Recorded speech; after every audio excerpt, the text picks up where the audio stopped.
journey to pull this together. I'll turn the volume down, shall I? And how do I do that? Can I turn the volume off? How do I?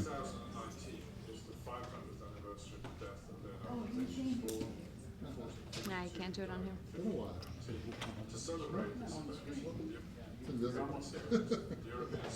It doesn't work on there because it's hooked up to HDMI. Okay, well, we'll switch it off for the moment. We'll play it later. Okay, so about 2.5 years ago, Roger, where's Roger? There's Roger. Professor Maliner, who I was thrilled to meet, we were on a trip to a beautiful chateau on the west end of the Loire, courtesy of the Getty, where we were putting together a book from a meeting that we'd done a little while ago, and we had the most beautiful 3 or 4 days there. And I thought a bit before that 2019 was the 500th anniversary of Leonardo's death, and we had to do something. Being a cardiac surgeon, remote from art history, and being terribly naive, I thought I was the first person in the world to think of it, but of course I wasn't. But what I think I was the first person in the world to think of, we were the first people in the world to think of, was why don't we do what we think Leonardo might have done? And that's not look backwards, but let's look forwards. So we hatched this idea of having 3 or 4 topics in a stolen car, do you remember? Yeah. Flashing back from Nantes to Paris. And I have to say, Vanya Vitali was in the car with another outstanding brain. And we had this great fun discussing what we were going to do. So the idea was we would take a few topics of Leonardo, and then we would project forwards, but not just to the present, but into the far future as well. So to give you an example with flight, we thought we'd start with Leonardo's treatise on birds of flight, and we have Matt and Domenica and others talking about, first of all, his work, but then we move on through modern day understanding of flight, and then we move to interplanetary flight, intergalactic flight, and then to cap it all, I managed to persuade the Apollo 7 commander, Walter Cunningham, to come and talk about looking back on Earth from space. So that's the idea of it, and we're going to do it in a various set of features which you'll see from the program. So I hope you'll come to as much as you can, if not all of it, and you will love it and enjoy it. It should be really, really good fun. We have a couple of additional things. We have a film from the Italian tourist industry, which we're going to show on Leonardo on tomorrow evening, isn't it? And then we've got on Saturday my very good friend and sometime piano teacher, Patrick Hemele, who's going to play a wonderful concert. Patrick is a brilliant concert pianist, and he's going to play Chopin, and then he's going to play some Russian etudes to follow, I think, which should be lovely. And then I was asked to organize a meeting for the European Association of Cardiothoracic Surgeons in Lisbon, again to celebrate Leonardo, but because it's cardiothoracic surgery, something on the heart, and did I have any ideas? So I managed to persuade Martin Kemp, and Sarah, I'm not sure she's here, she's Taglia Gamba, and Domenico Lorenzo to come and do a little session, which went down extremely well. 4,500 cardiac surgeons, can you imagine, captivated for 2.5 hours about Leonardo. And together with it, I put together an exhibition. Now, in 1992, I was walking along, 1976, I'd just done my final fellowship, and I was walking along Piccadilly, and I noticed an exhibition for Leonardo and his anatomical work.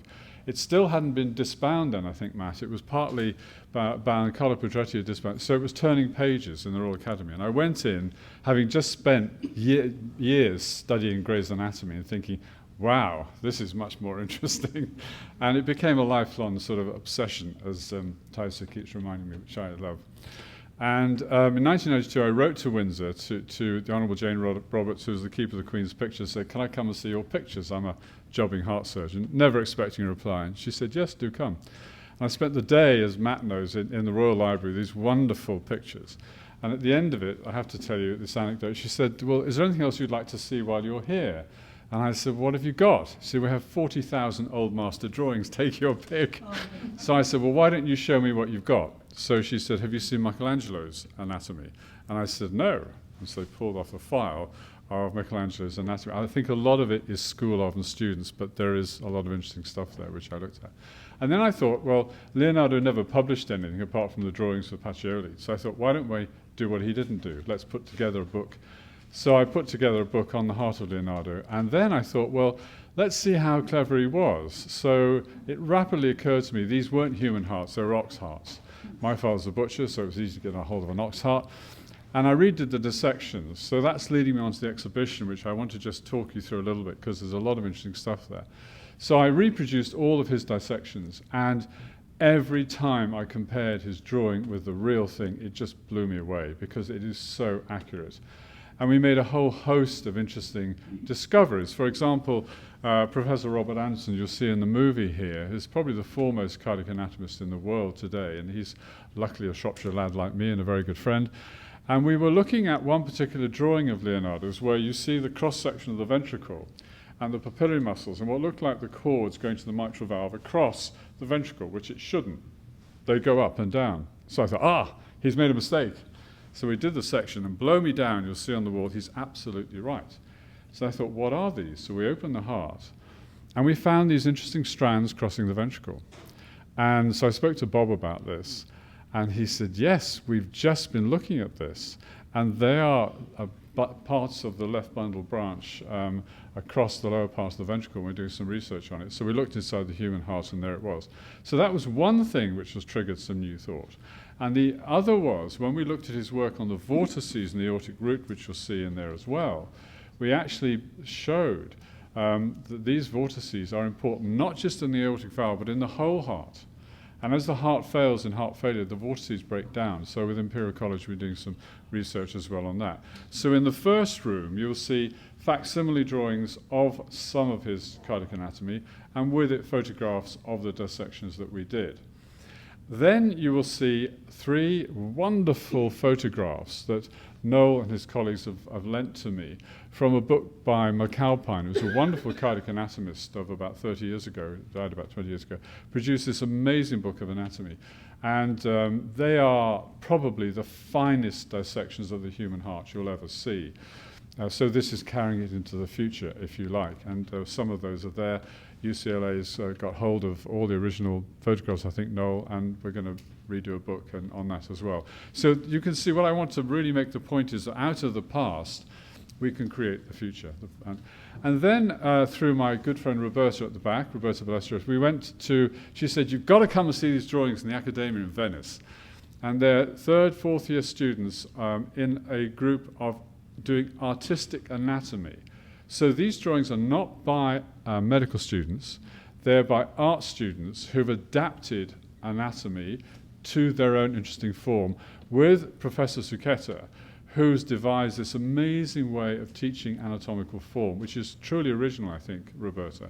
So as you walk through these, you will see drawings by these students. They've never been shown before. They've never been out of the drawer. They're final pieces that they did, and they're very excited that their pieces are being shown.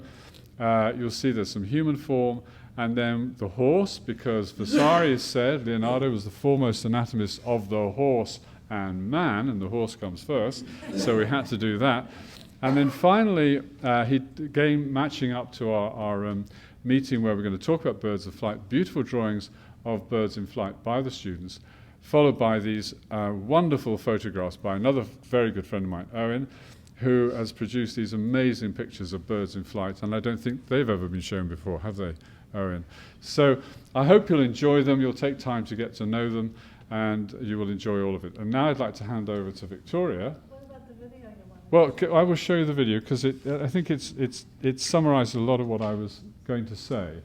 So Anthony, Lada's son, made this video for me, which I think it speaks for itself. It lasts 6 minutes. So.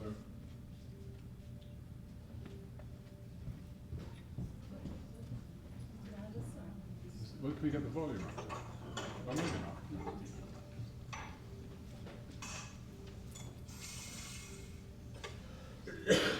So we have electricity in England, which is quite good. 2019 is the 500th anniversary of the death of Leonardo da Vinci, born in 1452, died in 1519. To celebrate this event, the European Association of Cardiothoracic Surgeons has generously organised a session to consider some of the aspects of Leonardo's work in the Hello? And in addition to that, we organised an exhibition to present the dissection on the heart in probably around 1513. The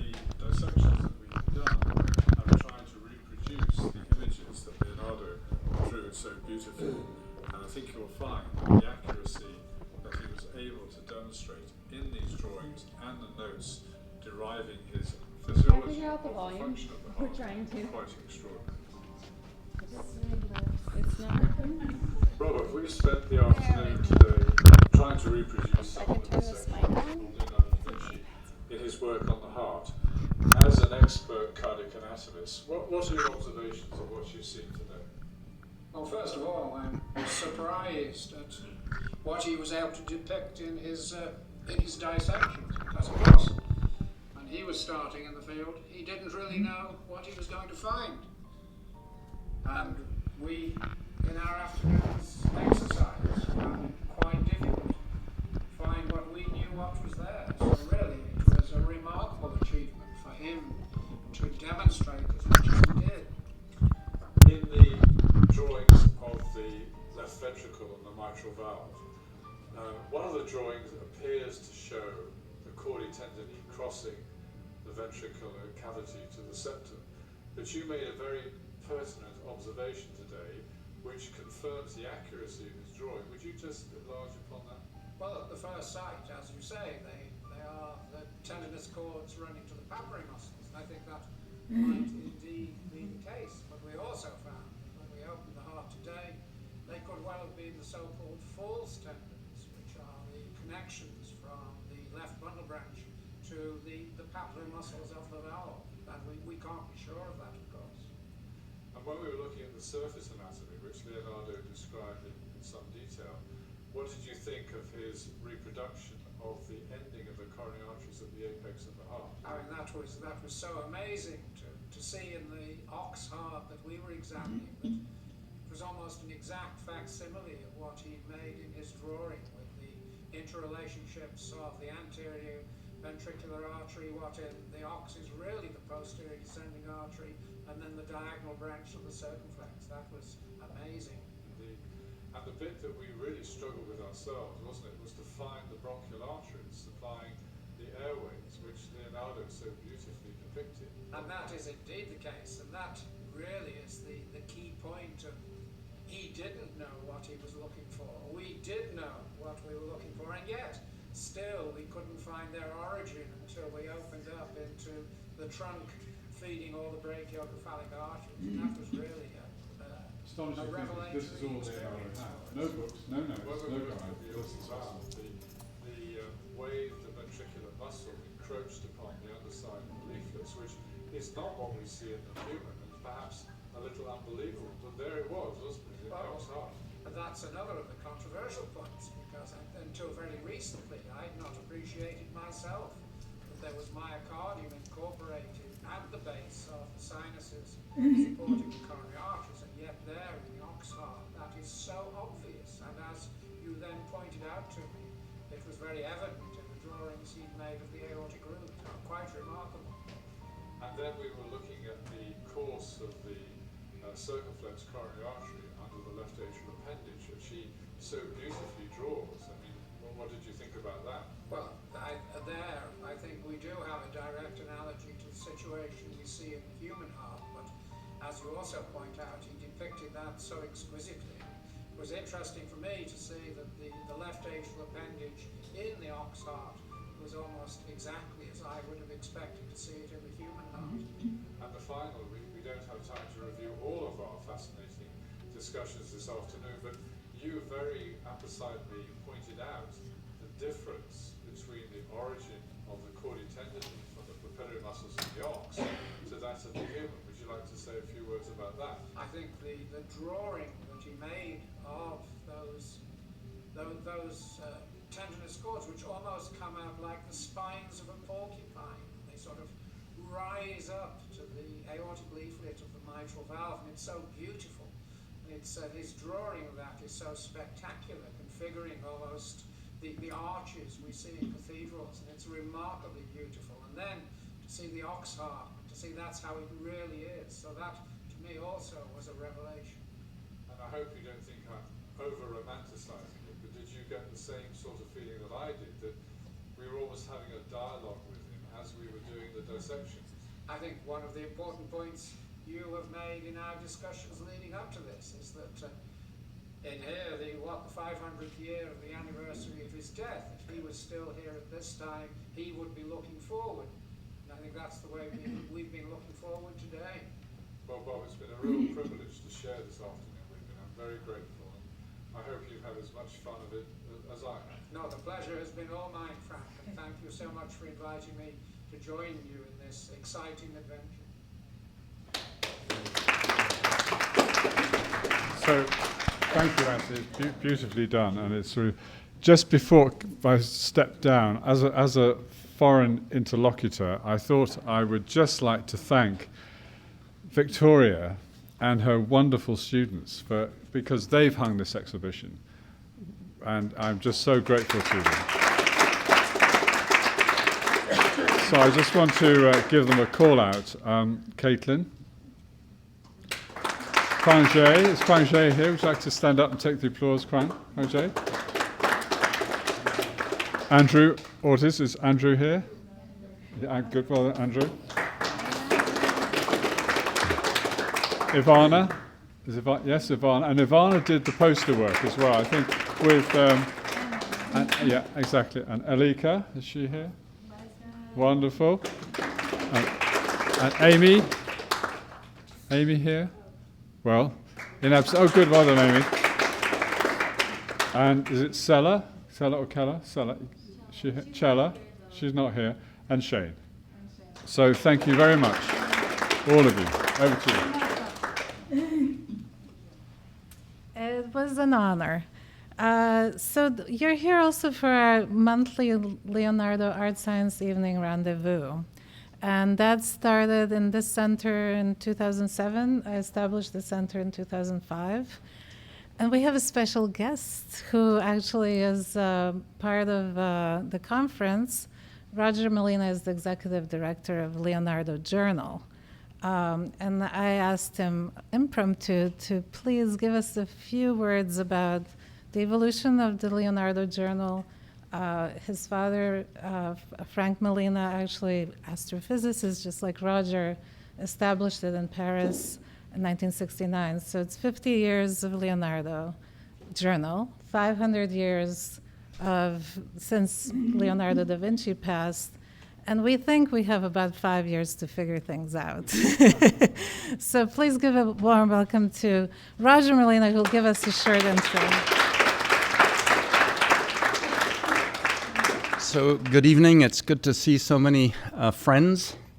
And as you'll see from my remarks why that's so important. As Victoria said, my professional career, my paying career, has been in astrophysics and space exploration, designing new kinds of telescopes. And as I was joking with Sheila Pinkel before, if we saw nothing, it was a discovery, and if we saw something, it was a discovery. Just like Leonardo, cutting open the human heart, because obviously astronomers are looking at the universe in ways that nobody else has ever done. But in parallel, as also Victoria mentioned, my father, who was the co-founder of NASA Jet Propulsion Lab, actually, became a professional kinetic artist in Paris in the 1950s. And what was meant there, it was art that you had to plug in. So it used electric lights and motors to make moving images on a screen before the computer was in use. And when he went around the art world, they said, oh, if you have to plug it in, it can't be art. Well, let me tell you, today the new Leonardos are making art with interstellar dust. Is that what you're working on at the moment? I mean, she's working on artwork using interstellar dust. Is that what you told me? Stardust. Over the 50 years of the journal, we've published the work of about 10,000 people whose work crosses the arts, the sciences, and emerging technologies. So when Leonardo did his work, Da Vinci, they didn't have PhDs yet, thank God. And he could move from one area of interest to another as his professional expertise and interest moved him. and as his patrons commissioned him. And it's amazing today, and I am delighted to see people under 20 here and over 50 here. One of the goals of Leonardo is intergenerational communication, because, and I was hearing someone talk, they make intellectuals retire at age 65 in some countries. Europe, mostly in Europe. I hate to tell you, both young people and old people have new ideas. I don't know which old people Da Vinci worked with. He probably did, right? Because, what? Yeah. I mean, he probably worked with tradesmen and people who helped him make things that were very experienced. Never had been to a university, thank God, but could help him build what he wanted to build. The amazing robotic toys he did for parties, which, you know, we didn't invent interactive games, he did. So the Leonardo Journal was founded, as Victoria mentioned, in 1969. And when we turned 50, we had no money. So we said, let's have a birthday party. They're pretty cheap. We can get people to buy a birthday cake. And the thing went viral. We had 37 birthday parties on every continent of the planet except Antarctica. And we didn't quite do it on the moon because human spaceflight doesn't allow you to do birthday parties on the moon yet. And suddenly it struck to all of us that it's like we're in an archipelago of villages. You know, there are only 40 of you in this room, but you all came here to meet people that other people consider strange because you have mixed interests. You're not disciplinarily focused and just want to get rich and famous making better zippers or whatever we were talking about before. And you know, this is a realization we came to in 1950, this idea that all over the planet there are groups of people who really share some of the naivete of Da Vinci. You know, let's just go cut it open and see what's in there. And so Piero Scaruffi, and I forget when the first Leonardo Art Science Evening Rendezvous was. I think it was 2006. Maybe 2006. He's what's called an independent scholar. That means he's poor. He's funded mostly by some of the popular books that he writes. No university has ever hired him to be a professor. And he said, let's organize an evening event where we bring artists and scientists and engineers together in San Francisco. And we said, bullshit. Berkeley does it. Stanford does it. UC Santa Cruz does it. Why do we need more events? And to us, amazing surprise, we now have laser events in about 50 places on the planet. So it's like a network of villages. Some are obsessed by biodesign. So you know, the future is going to combine biological engineering, social engineering, and I don't want to go there yet. But other places are obsessed by other connections between the arts and sciences. You go down to Colombia, where we had a birthday party. They want to remap Colombia again because the Europeans didn't know how to map their country. And so they're mapping their country again from zero, using drones, using satellites, using local experts, and so simple and exciting. So the art and technology there is how do you create representations of the world you live in the same way that Magellan made a map. So these laser events, and thank you, Victoria, for being one of the early adopters. You had no budget. It's in the evening, and so ironically, our societies make it very difficult for working professionals to get together and make trouble together. Yes, you can go to a football game, but coming to this kind of an event like this evening, where we'll get very different things going on. The conversations will flow. It's not a salon. That's a very different format. Yes, thank you so much for organizing the 500th anniversary. When our journal turns 500, it will be 400 years from now. And we will certainly do that birthday party, not on Mars, but around the new black hole discovered at the edge of the solar system. So we will do a birthday party around the black hole that is orbiting the solar system.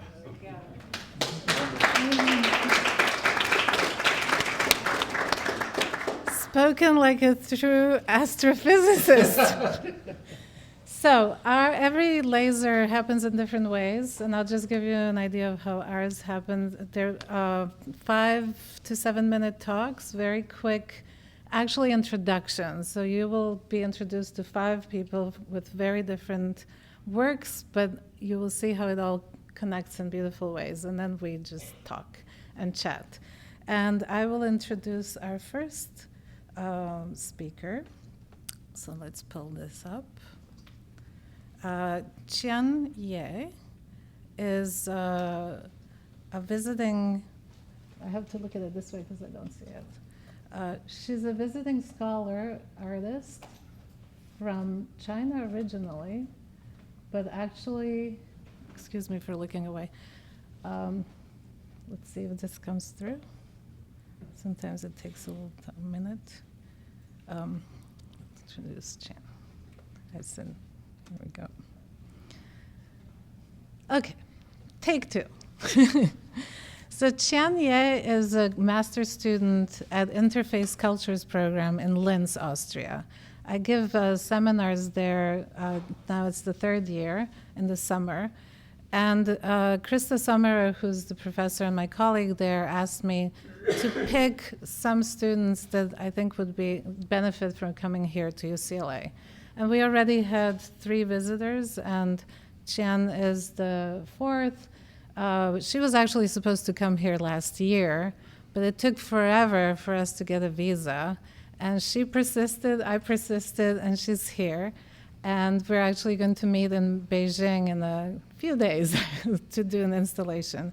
So she is going to give you a short intro, and I will mention that intergenerational presentations here are a must. We always have a student, somebody very senior, famous, somebody who's just starting, so there's none of kind of hierarchy going on. And everybody has the same amount of time. I'm the timekeeper, so I will make notes to you. And what you do is you give a nice clap to the person in front.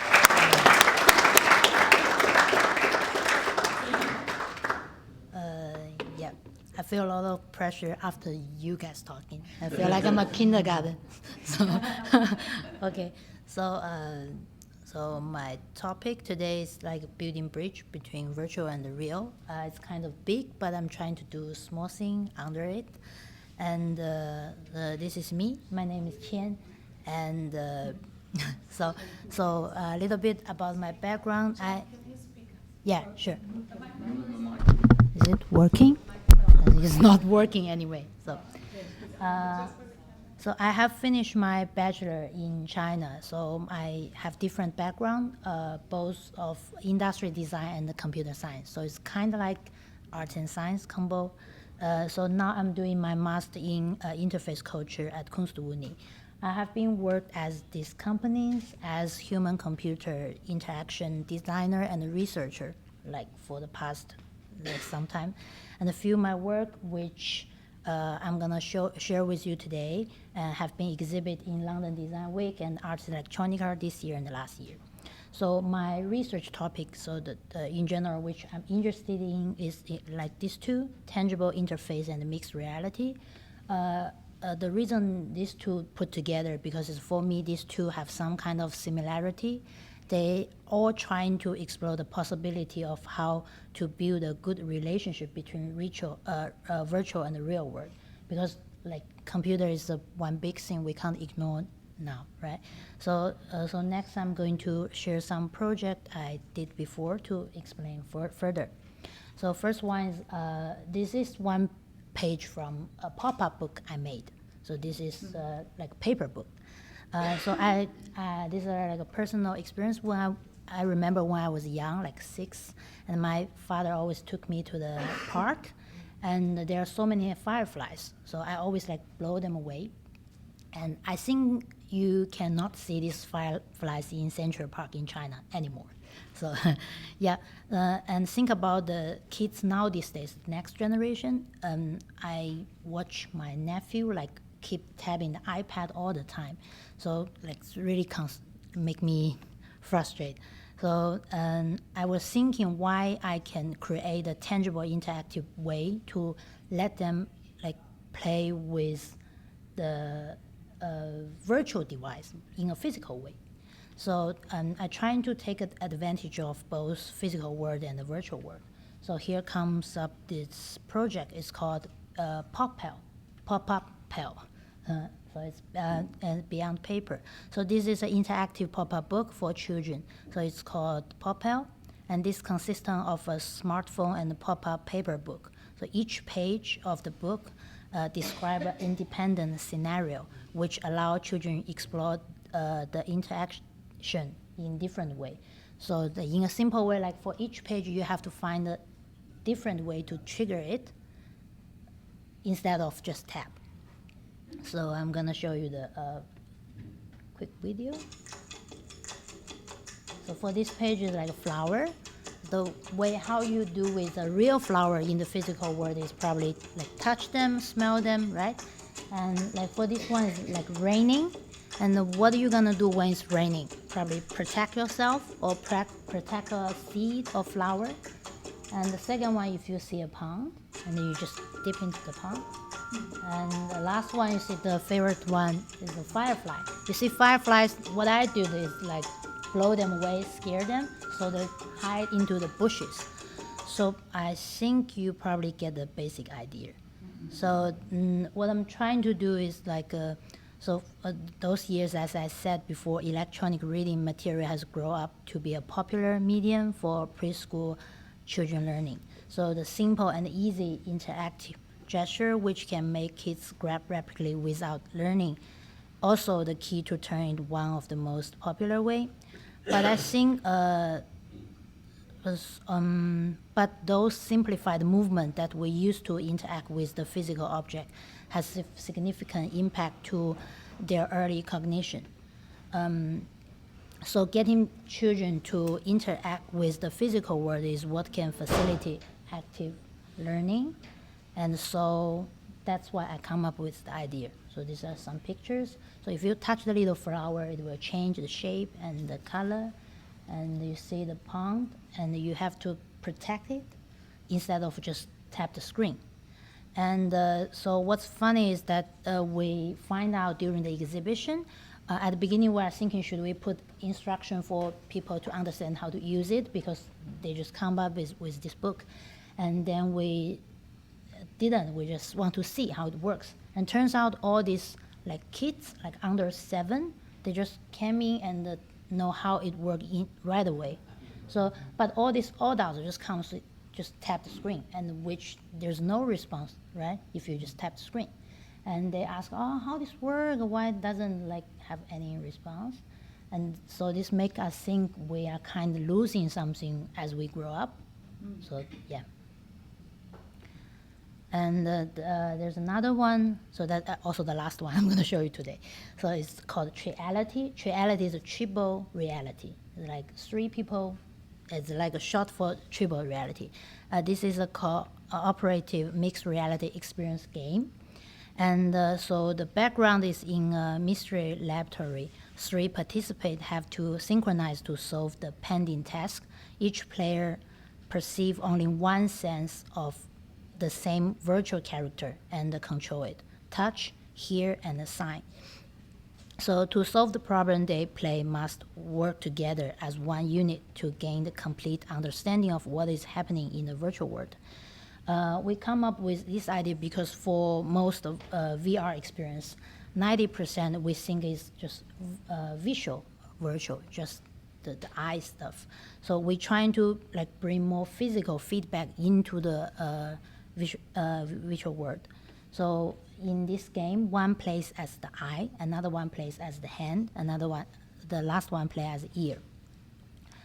Oh, sorry. So there's some videos you can see. So in this video, so all the stuff you can see in the virtual world, you also can touch and hear in this real room we built. We really built a room, and it's the same environment as you see in the virtual world. Yeah. Yes. Yeah, I just probably, yeah. For example, the eye guy can see some words on the word, and he's not able to control the flashlight. So he have to cooperate the guy with the real flashlight and tell him how to do this. And there's another one, for example, you open a safe, and there's a real safe in the room, a real safe, but we build it. And all the movement will be captured by, we use camera and other sensors and synchronized to the virtual world. So everything you did in this real room is synchronized to the real world. So that's how it works. So we want to see if this gives a user a more immersive experience than traditional VR, combining the advantage of visual and physical worlds to create a unique experience. So, sorry, and that's all. Thank you.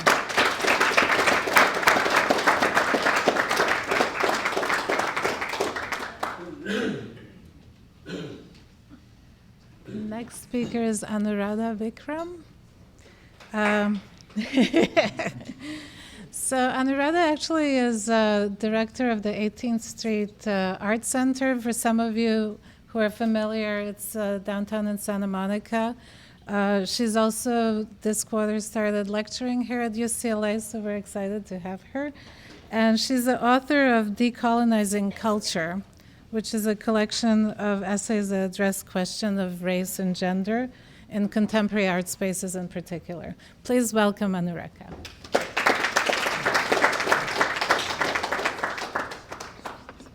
Thank you for having me. I wonder maybe I can snag a glass of water. Okay. All right. Hi, everybody. Wow, I haven't been to a laser in a long time, so I've come back to my art and science roots recently. Roger knows. You've known me a long time. So I was a little baby art and science curator once upon a time in the Bay Area working with some of you, and now I'm here slightly more seasoned and very excited to be back. And to tell you about some of the great projects we've done recently at 18th Street Art Center with some wonderful art and science artists who are here in the LA Metro. So this is not everything that we've done with artists who are interested, but these are some of the recent commission projects, just to give you a sense of the directions we've been going in.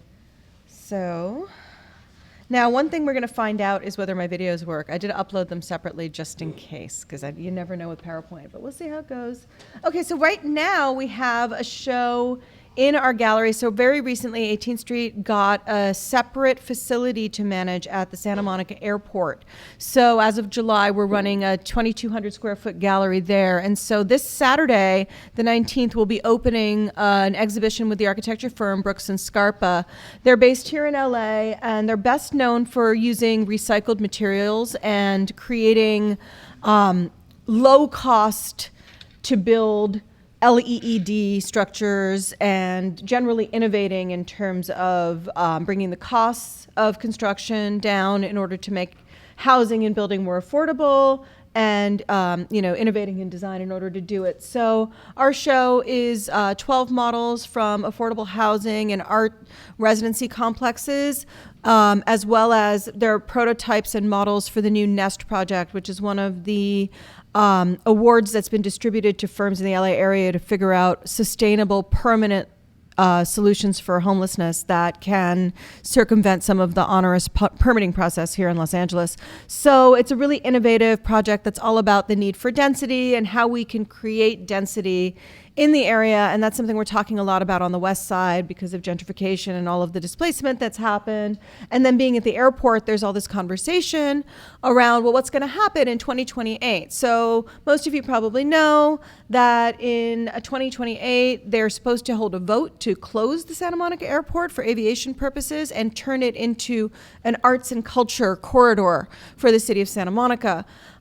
So right now it's a mixed use science, technology, engineering, and arts and culture site, which is a super interesting place to work. And there's no actual guarantee that the airport will actually close in 2028. So there's still an opportunity there for the aviation folks to make a case that they're actually culturally relevant and potentially to take up green energy and create a technology corridor there as well. So it's really interesting to see what's going to happen. It's cool to be there. And that's part of why we've been foregrounding art and science even more recently.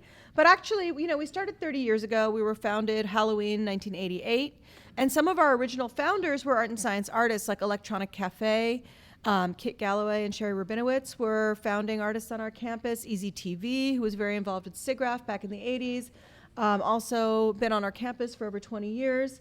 So then we're looking at the Winter Office right now. The last show we had before this Bricks and Scarpa one was this group, a collective of designers, urban planners, architects, and artists based in Copenhagen. And they did this project called The Social Territories of a Warming World, which is about how do we think about design in the context of climate change. So they did this study of the Santa Monica corner of Santa Monica that we're in. 18th Street and the airport are both in the southeast part of Santa Monica, and kind of a spatial assessment of permeability and movability within the community as part of using artists to drive the larger conversation about what the community is going to look like. So because we're artist-led and we take all of our cues from artists, we figure we can do that for the whole city and maybe remake the whole west side according to artist visions. That's what we're trying to do now. This project with Clarissa Tossin. Clarissa is a Brazilian artist, and she's very interested in restoring the pre-Columbian origins of appropriated motifs. So she started doing a lot of work on Frank Lloyd Wright and what he called his textile block houses that are here in Los Angeles that use motifs from pre-Columbian Mayan buildings. Then she started working with a researcher. He's an archaeologist, currently based in Denver, Colorado, named Jared Katz. And he's been 3D scanning pre-Columbian flutes from Guatemalan archaeological sites. So these flutes are very delicate. They can't really be handled or distributed. So he 3D scans them, and then he 3D prints them, and they're actually playable. So working with him and his designs, Clarissa created an installation of these objects. Her goal is ultimately to get them into the hands of musicians of Mayan descent, whether amateur or professional, and have them reinvigorate the objects with their original context through sound. So here's Clarissa modeling one of these ocarinas, and then here's a little video that I have. Susan, I'm sorry, I'm being terrible and forgetting her last name, but she's actually a flautist, and she makes flutes in the pre-Columbian style out of clay. So she came by to check out this show and just happened to be the only person who saw the show who knew how to play these things and picked it up and played it. So this is your demo here.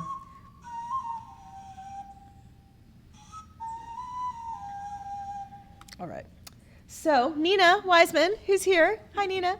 Nina did this wonderful project for us with her microbes. So studying microbes and working with scientists, molecular biologists who deal with tiny, tiny life forms and anaerobic life forms, trying to understand what life on other planets might look like in environments that aren't oxygen-based. So she's been studying their research and then working with a choreographer named Flora Wagman, and the two of them developed this project. And so it was the Move Like a Microbe project, and these are dancers that Nina recruited and trained. We are on the cliffside at Ocean Beach in Santa Monica, right above the Santa Monica Pier, and they're performing as a mass of microbes that would separate and rejoin. Here we see another performance that they did, this one in a tunnel that goes underneath the 10 freeway on the east side of Santa Monica. Quite a wonderful little bicycle tunnel that turned into this dark space because the microbes like to hang out in the dark. And then we have this great little trailer that gives you a sense of how it worked. Let's see if I can make that work. Yeah, there we go. Whoops, sorry.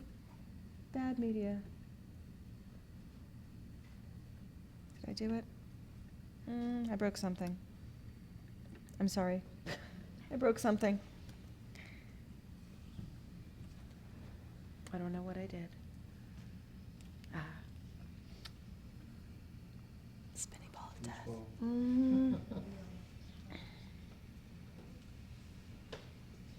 Maybe we should just try closing it open again? Or maybe I'll stop freaking out now. God, it's so tiny. I don't even do that.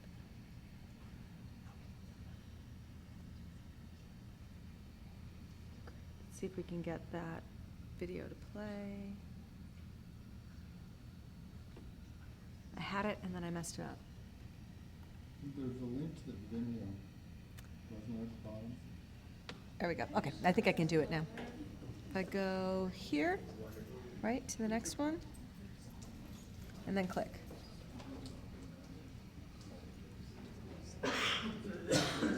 Yes, here we go.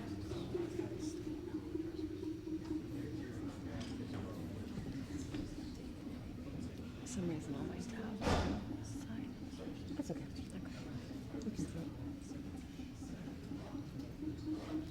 So this is actually at the Hammer Museum because concurrently Nina was invited to come and workshop a little bit at the Hammer. So we use this as a trailer for our block party, which is an event we do every spring. We invite the people of the Pico neighborhood, which is a historically working class, multi-ethnic neighborhood, to come out and take over our campus for the day. And so part of what they got to do that day was to move like a microbe. So part of our goal here is that we have a lot of direct to the community outreach programs.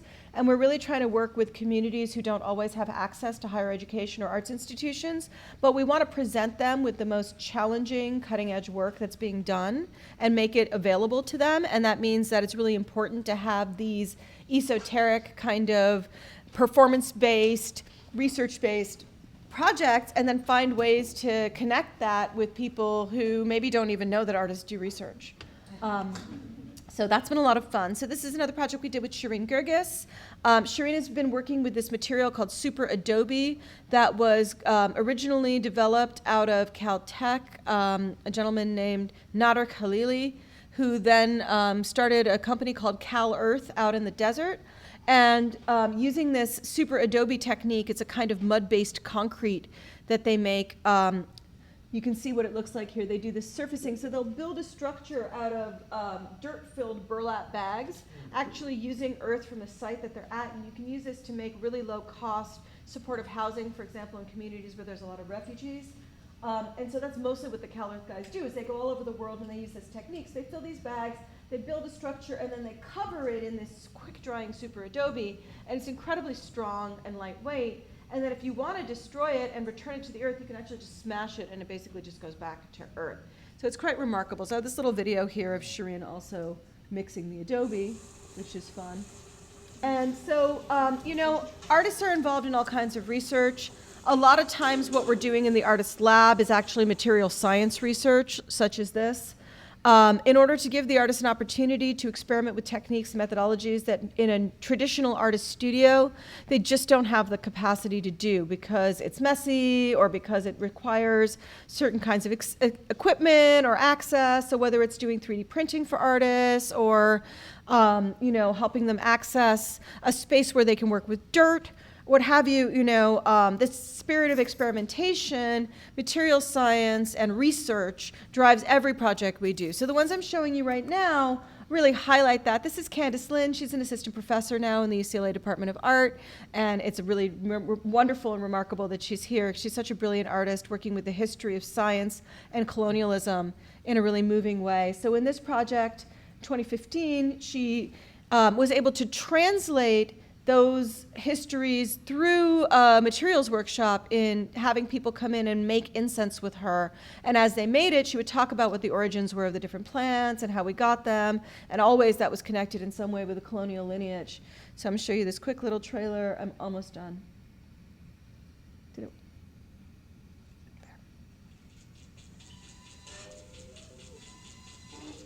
And I was driving along the highway, and I had to like pull over because the baby was coming. And it was a little pig baby, and I gave it to the crows, and the crows loved it. They would just eat it, and it made me really happy.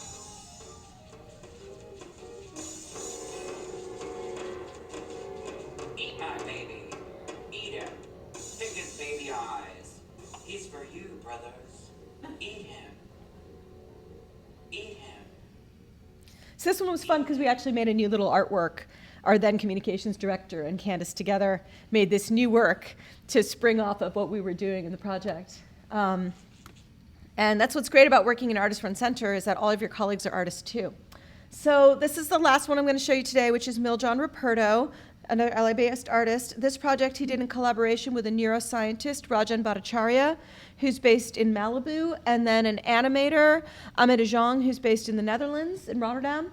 And what they were doing was they were trying to figure out, based on the writings of the scientific philosopher Canguilhem, what degree of animation would cause a human brain to perceive the uncanny or some degree of life. And the answer is not that much. So observe, these are rocks. They're based on actual specimens.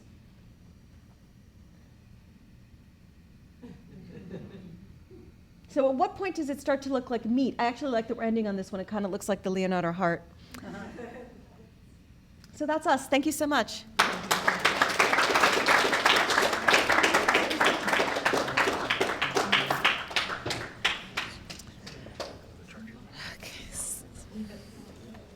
Some people are having to move to make some more room. Quickly, yes. All right. Just 1 second. Things are... Okay.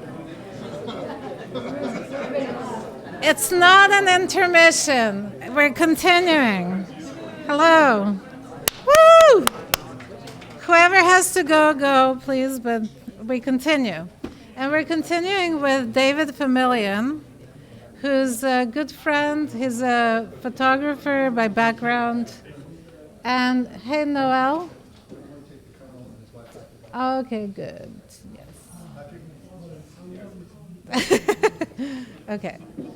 Cut two. I'll let them move. Okay.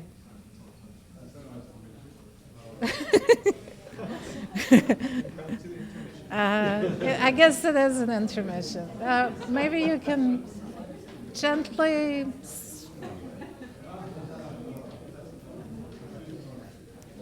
Dr. Francis Wells has a group of admirers. Can you tell people to quiet down, please? So we'll have a couple more people to have short talks, and then we'll all get to chat and chitter around. But we do want to get through this, so I will repeat this, and Mark will cut the earlier part. I'm happy to introduce David Famillion, a good friend, a photographer by background, now a art director of the Beale Center for Art and Technology at UC Irvine, and the only person in Southern California, maybe beyond, that is absolutely committed to curating projects that are art and science collaborations, truly, and encourages artists also and gives them access to scientific labs and brings in scientists into the gallery.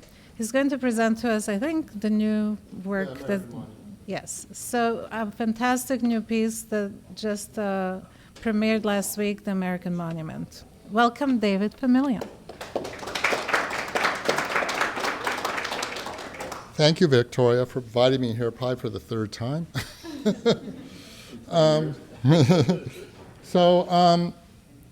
The exhibition, this is a unique exhibition for us. Unlike many of our others, if you go look at our website, we have a lot of, like Victoria said, a thing called black box projects where artists collaborate with scientists. But in this case, the artist is collaborating with humanities. And so this is Lauren Woods at Cal State Long Beach. The curator and director of this exhibition was got fired. And so Lauren gave a talk. Then she proceeded to have all the people take the records off the record players and take all the written materials, and the show was paused. The monument was paused. I went up to her and said, well, we'll take it. So it took a year and a lot of work. And this is Lauren again. There we are. So in our newly painted space. So Lauren's work is about African Americans that have been shot by policemen, killed by policemen. And these are the 22 individuals that are part of the work inside. And they're each represented by those turntables. And then there's a reflective space here that's going to be planted. We weren't happy with version 1 of the planting, so we're working on that more. And also there's a wind chime here. So people that actually carries into the space. That's the entrance. So, oops. So what started American Monument and why it has such a strong, so we collaborate with the law school, social ecology, criminology, art history, and African American studies. And we're also, she's looking for linguists and all other kinds of fields. So we're up to about 5 or 6 faculty members right now. That's probably going to grow. And there's think tanks each week. I think they're almost each week where we discuss the project. What the interesting thing that started this project, that when she told me, I didn't know this when I saw it, but it really crystallizes the linguistic aspect of her interest. 2 of the policemen, I forget which one they were, they claimed that the victim, and that's the other thing, usually in these situations, the person's called a suspect that's killed instead of a victim. One of them said, gotta get it right.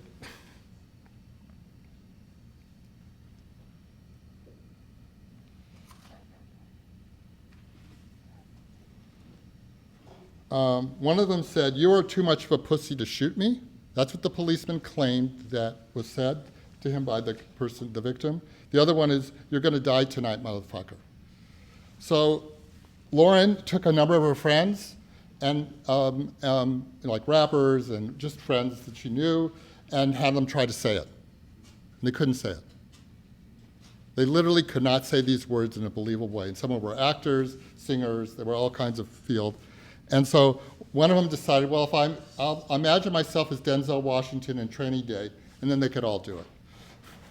And so what this piece is about is the white imaginary, the way that the way culture has, these words come from movies. These sentences come from movies. They don't come from, and the way we know this is the 22 records in the monument. You don't hear people saying things like that at all. They're scared, they're nervous, they're freaked out. They don't say words, they never confront. And so the policeman is either lying or this is what they're hearing.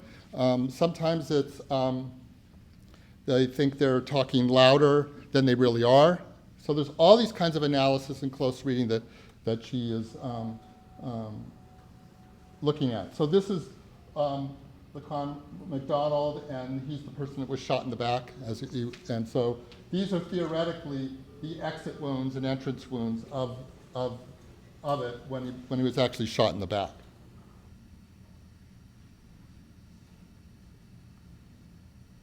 And there's the installation. It's a monument. It's meant to be seen as a monument, but not a memorial. It's supposed to get us to think about the situation and try to fix it. And this is the reading room where all these FOIA requests, Freedom of Information Act requests that she's gathered that you can read about each incident. Uh-oh, there should be a video. Oh, come on.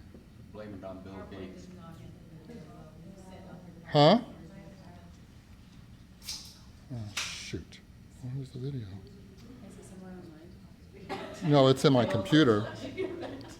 I can do it real quick.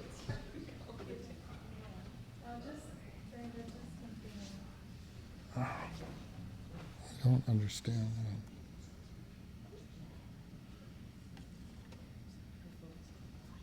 that. It's not there. I don't know why it's not there. Okay. Let me just go back 1 second. so you can play the records in any way you want. There's the sound of the chimes and birds and water when there's no turntables running, and then you can, once you move the needle on the record, it stops. You hear the actual record. It's also sound design. So there's sound that's when the sound is here, you can hear louder here than you can over there. So it's spatialized. So we have a whole. And what this exemplifies in a very strong way, just to end, is my idea of, even though we're called art and technology, and that's been our sort of mission when I got there, I'm more interested in expanded media. I'm more interested in taking media and expanding the vocabulary, whether you use new or old technology. And that's what especially I liked about this, was we could use this old technology, a record player and a turntable, and then the spatialization of the sound. And the final thing we're going to do is we're going to create an archive website that we're hoping will have a machine learning component that will aid and use the close readings that humans do to build up the archive of new kinds of contexts for the language that comes out of these situations, because it's in the language that a lot of this is built in that keeps this happening. So I'm sorry about the video, so you'll have to come and see the show, the monument now.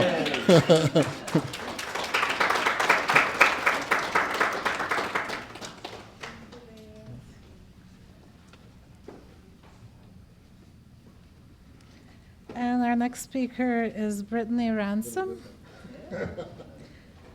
So Brittany is Associate Director of the School of the Arts and Associate Professor of Sculpture and New Genres at the California State University, Long Beach.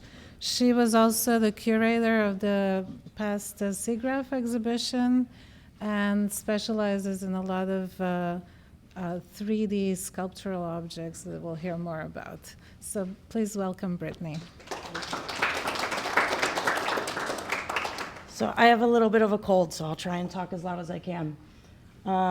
As Victoria mentioned, I'm the Associate Director of the School of Art at CSU Long Beach. Thanks for taking that great show. I'll say as a faculty member, a lot of us were really disappointed with the upper admin of our school and what they did with that show, so I'm glad it's being showed in Southern California. So I'm an artist and also an instructor. I teach digital fabrication, 3D printing, laser cutting, and CNC machining, electronics, and code. My work has taken me as far as the Arctic Circle, and I've got a lot of slides, so I'll try and go through them relatively quickly. I want to show you just a few projects that I've worked on.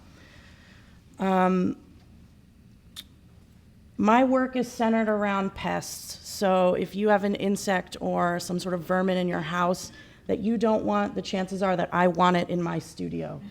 So I work primarily with termites, ants, cockroaches, occasionally with dogs. I have 3 dogs, which I don't think are pests, though they can be sometimes when they don't behave. And so I've been making works that deal with the intersection of digital fabrication and pests for a long time, thinking about how pests really operate as a metaphor for our own human existence, the way that they strategize and build societal structures, and the way that we build our own. This is a piece that I showed in Transmedial called Primitive Borders, that is an exploration using different colonies of ants to see whether or not they would build communities with or against each other. So it was an entire networked system of different, what I called continents, from one layer to the next, that allowed the ants to freely travel and build their own kind of borders, walls, or wars, or form bonds with one another. My pieces take me quite a bit of research and time to develop. I spent 3 weeks in the Arctic Circle on a barkentine sailing ship, where I got really interested in using things like my cell phone as a tool for making.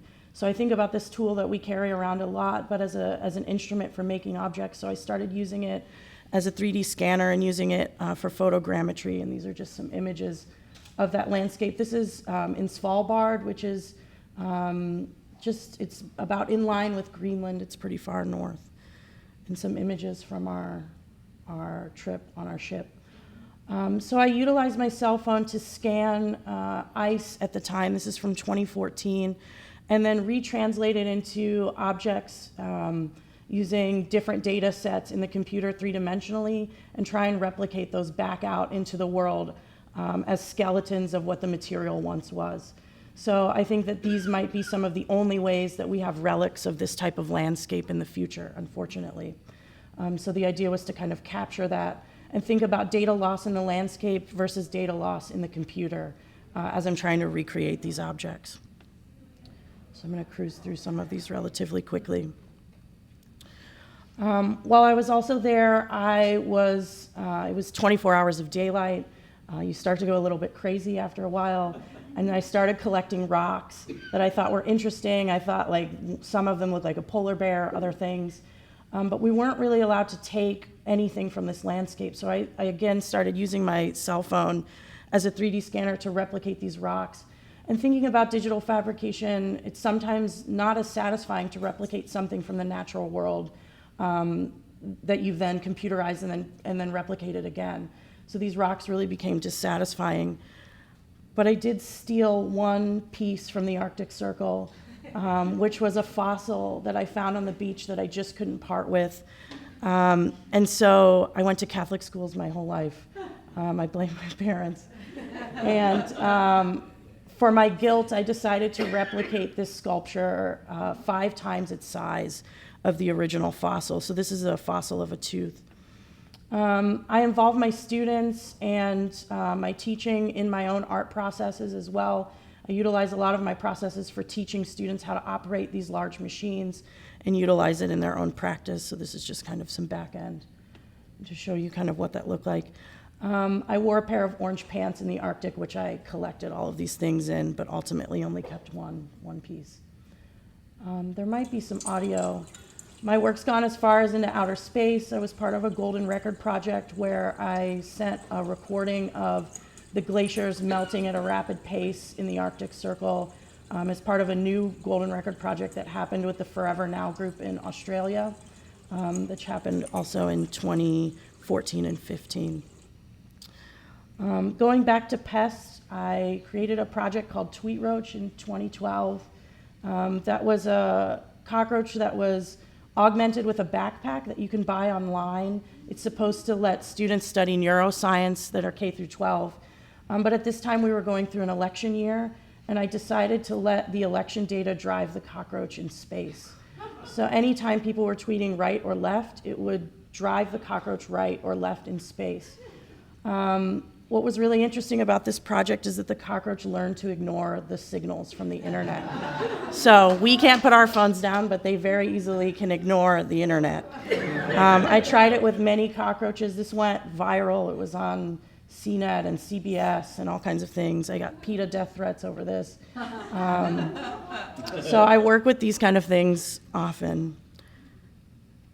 So I think about insects a lot. I think of all of us in this room as the worst pest on the planet. We have very limited time to fix the damage we've done if we ever can actually fix it. I'm a little bit of a misanthrope. And so I do a lot of quick sketches and projects where I look at things like termites. This is a very quick drawing of the DFW highway system, the Metroplex. At the time I was teaching at SMU in Dallas. And I was studying termites, pheromones, and how they follow particular smells. In this case, they follow a Bic pen smell. And this is just like traffic. There's a traffic jam, there's accidents, people go off the road. And so I think about these kind of insects a lot and the way I operate here in large cities and my kind of footprint and how I follow or don't follow kind of trends. In the same vein of this project, I've been studying termites as a possible energy source for the last 8 years. I'm still working on this project, which I'll talk about at the end. This was a sonic table that underneath were a colony of termites that I was feeding my paper waste to. So one thing we don't think about termites as is a possible partner. When they eat paper or anything that's cellulose-based, they actually produce different gases. So I'm interested in the hydrogen and methane gas production of termites eating paper waste. I have this dream that I can have a car that's fueled by me putting my paper junk into it and drive down the 405. But this was a sonic table where you sat down and had meals, and it was sonifying the sound of the termites eating the paper waste in real time. And so you had to kind of level your own body to a pest-like position to hang out. These are just some of the termites inside of this contraption and some of the different paper. I shredded everything from my original birth certificate to pizza boxes for this project, which thrilled my parents.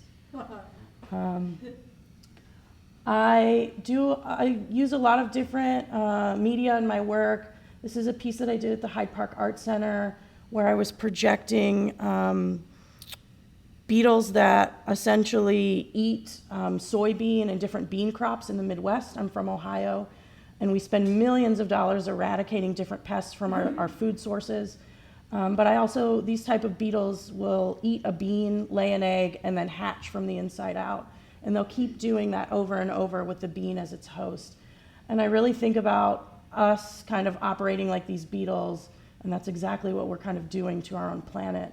So I wanted to make these beetles the size of as humans as much as I could. And then this was projected back into a neighborhood, and it faced a new apartment complex where I think of a similar kind of system happening. I make a lot of backpacks for things.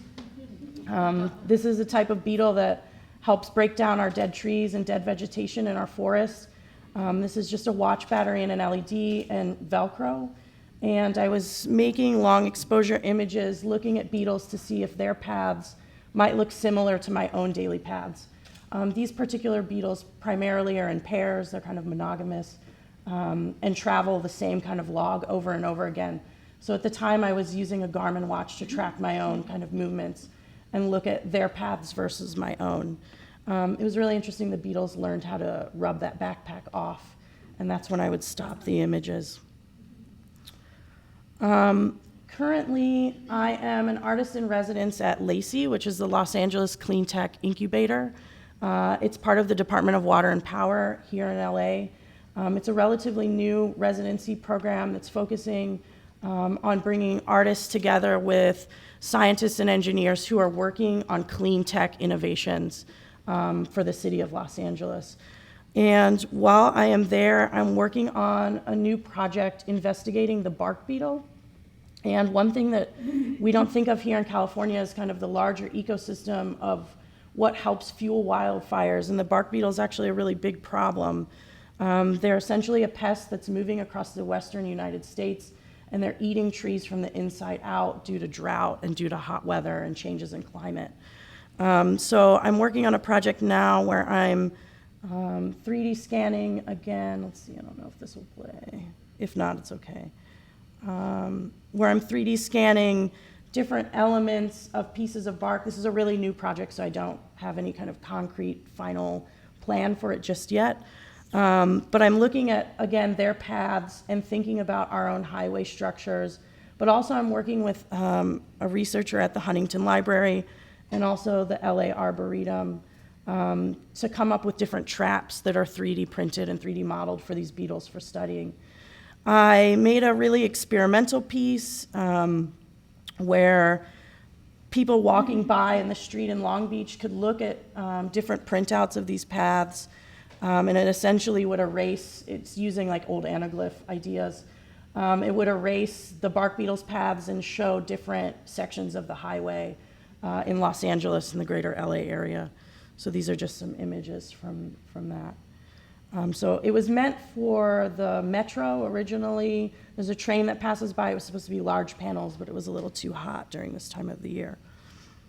So like I mentioned, I'm working right now, this is just from last weekend, with the LA Arboretum in 3D scanning the bark beetle paths, and I'm working on some large-scale sculptural installations based on these pests that we have here in the LA area.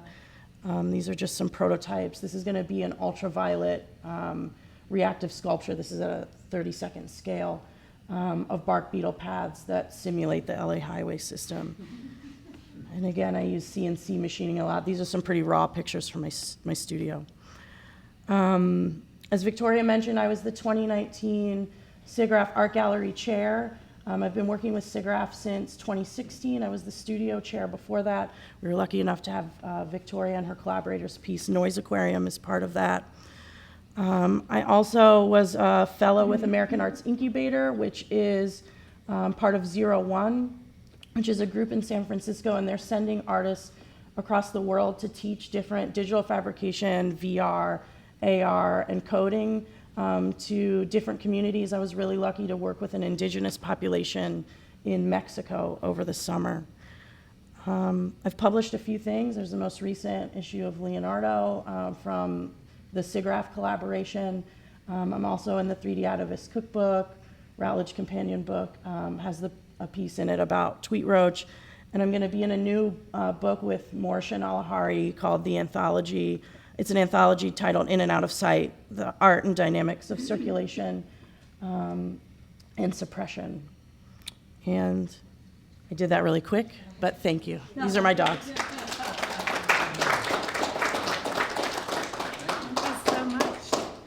And last but not least is Sheila Pinkel, who's an artist here in Los Angeles, a photographer who's expanded her work. She's a very activist artist working with nuclear plants in El Salvador and all kinds of amazing ways to raise consciousness. So Sheila, welcome.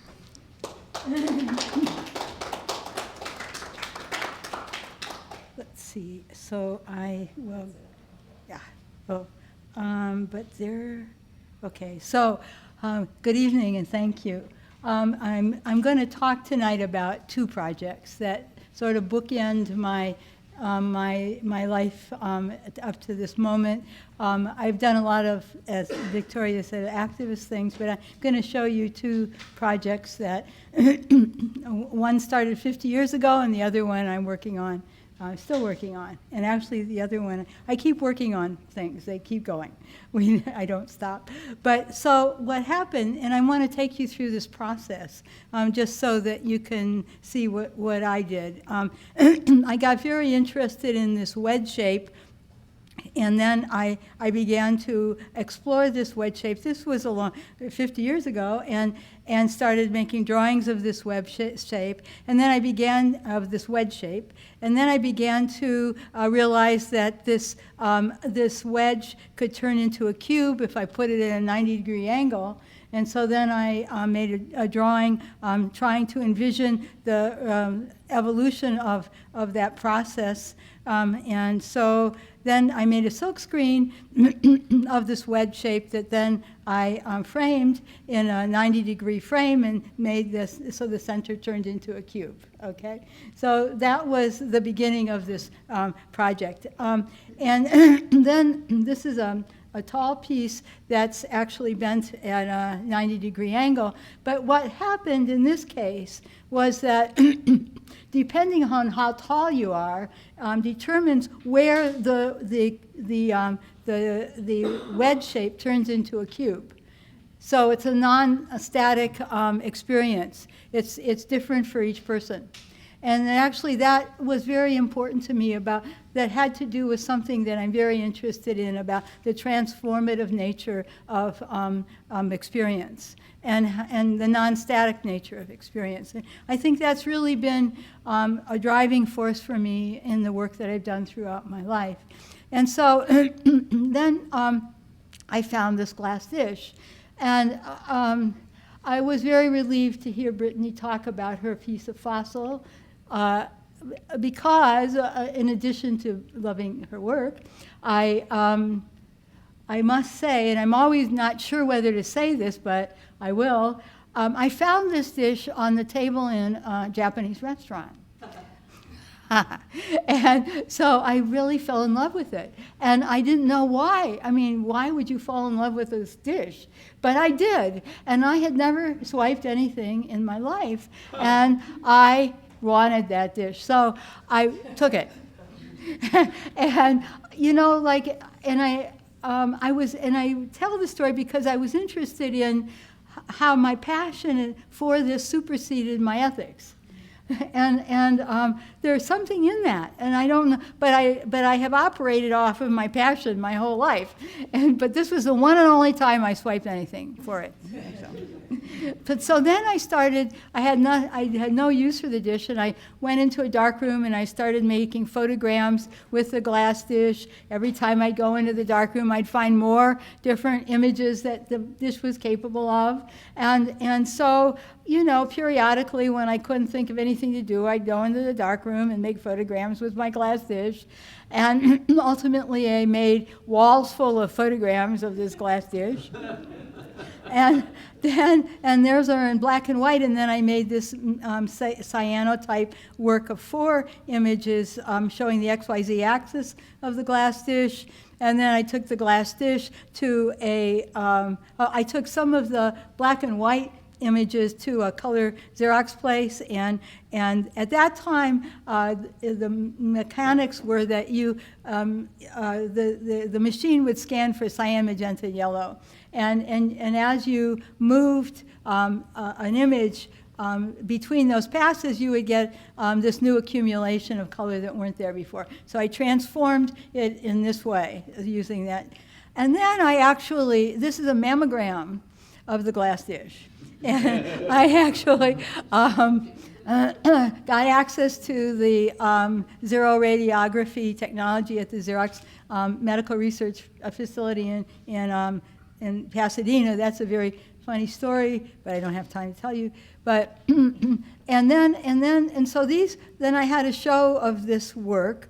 On the left is some of the mammograms of the glass dish, and in the middle the color Xerox, and the right black and white Xerox is where I'm moving and the image of the photograms on the machine. And then I went to the USC School of Engineering Image Processing Lab and digitized some of the black and white images, and fell in love with that technology, and started to morphize the dish in terms of color on a CRT in their lab. It was a very inhospitable environment where everything's buzzing and there's wires everywhere, and you know, it's just so inhumane. But on the CRT, this magic was happening at that time. Today, you know, everybody doesn't think it's very magical, but at that time it was really extraordinary. And so then I made this image showing some of the possibilities. And then ultimately I made the first computer-generated film there that was called Intuition, and I named it and for Joseph Beuys, a German artist who was very much interested in the concepts of intuition. And I felt that I was watching my own intuitive processes while I was seeing the image morphize on the CRT in that lab. So I was amazed by that, and so made this 5-minute film. And then I made a book about this process called Manifestations of a Cube. And then what happened was I was supposed to have a show of these things, and so I had a wall full of black and white ones and 4 cyanotypes, and then 9 computer-generated ones in my film, and some my color Xerox ones. And I have to say, I was told you have to write about this, and I had no idea why I was doing this, except that I was in love with the idea of a simple object having infinite potential for form in nature. That was really what was keeping me going, and I had no other agenda than that, and nobody thought it was interesting but me. And so once I had this all up, and I was supposed to write about it, I realized that actually it was a paradigm, amazingly for me, of something completely unrelated that had to do with the democratization of art at any historic moment. And I write about this in this book, and I don't think I have time to unpack that idea, but what I did was try to test this idea of multiculturalism. It came out of this paradigm, this abstract paradigm.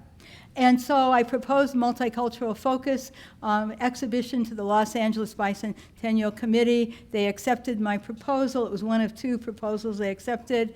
And I spent a year curating this show with 12 curators, 3 from each from the Black, Latino, White, and Asian communities. And together we ended up with this exhibition.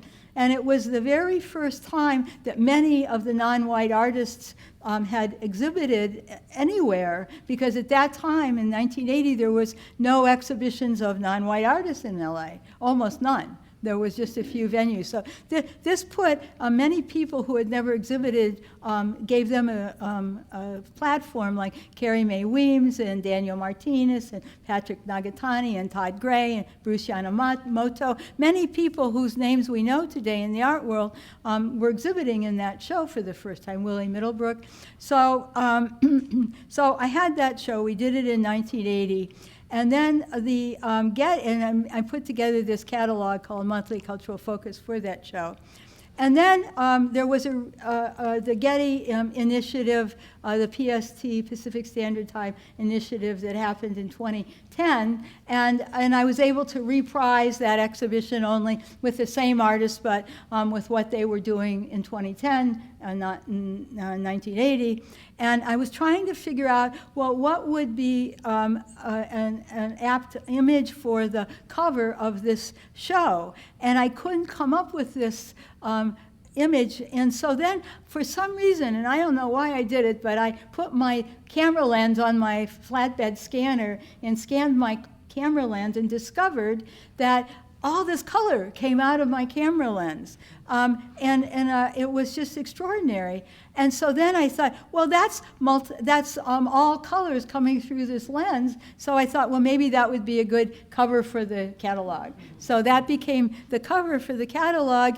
And then I began to realize that every lens has its own unique refractive fingerprint. So I began scanning all kinds of lenses. I was going to collections. I went to to the Riverside Museum of Photography, to Eastman House, to Bausch and Lomb, to the University of Rochester, to any place that I could find collections of lenses, and I was scanning them, just because I never knew what was going to come out of these scans.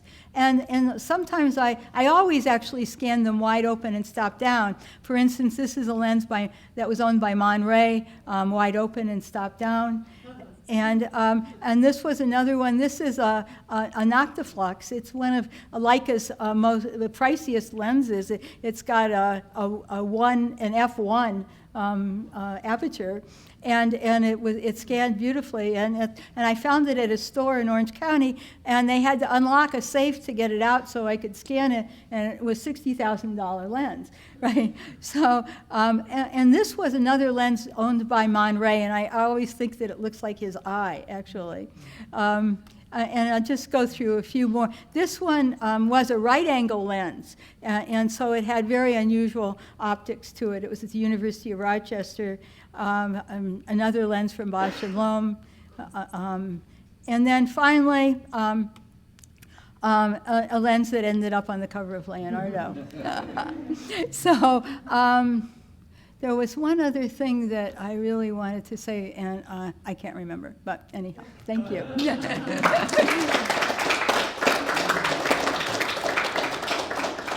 I just want to briefly thank everyone here.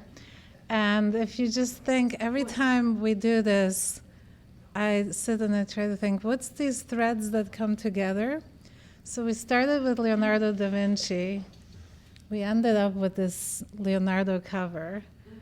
And somehow multiculturalism kept creeping in. So I think Leonardo wants us to think about these things. And somebody asked me, can we ask questions? Absolutely. Everybody get up, have some drink, and ask questions. Thank you for coming. I